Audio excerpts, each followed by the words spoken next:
Fire alert continues this morning. Look at the intensity of these flames raging through Larimer County. The High Park fire has now burned 73 square miles, forcing hundreds of people out of their homes. Bertha Lynn's live for us at the evacuation center with how it's impacting residents there. Good morning, Bertha.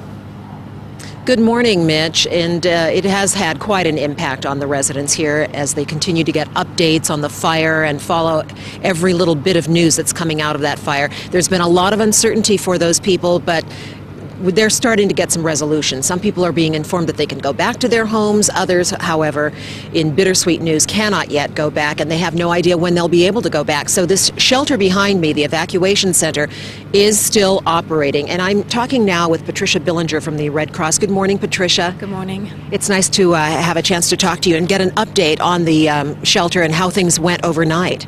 It was pretty quiet overnight. As you mentioned, a number of people got to go home last night, but we did still have about 7 people stay the night last night. And we're going to stay open until this shelter is no longer needed because there still are pre-evacuation orders in place for other neighborhoods. So you're going to be ready in case more evacuees come here, but you're also considering transitioning into a recovery mode. Tell me about that. Yeah, so now that some people can go home and others have found out that they don't have a home to go home to, there is going to be a multi-agency disaster recovery center opening tomorrow. It's on the CSU campus at Johnson Hall, and it's opening at 7 a.m.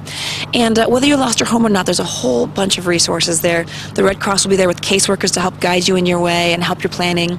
There's also going to be environmental folks, so maybe you didn't lose your home, but you want to figure out how do you clean up afterwards. The city, the county, they're going to help qualify people for whether or not you qualify for state and federal aid, and a whole other list of help that you can get. So how would that impact what's going on here at this space? Well, I think what it'll do, we'll probably see more people, the folks that came here and got good news or bad news yesterday will probably head to that recovery center tomorrow to start picking up the pieces and moving on. And here, of course, so we'll see a little bit less traffic here, I imagine, but we still do have those people who are just waiting and hoping to hear more. All right, we'll be talking to you throughout the morning, Patricia. Thank you so much for this updated information. Again, we have a recovery center, a multi-agency recovery center opening tomorrow, and we'll get more information on that for you as we get closer to it. Reporting live in Loveland at the High Park Fire Evacuation Center, I'm Bertha Lynn. Let's send it back now to Anna.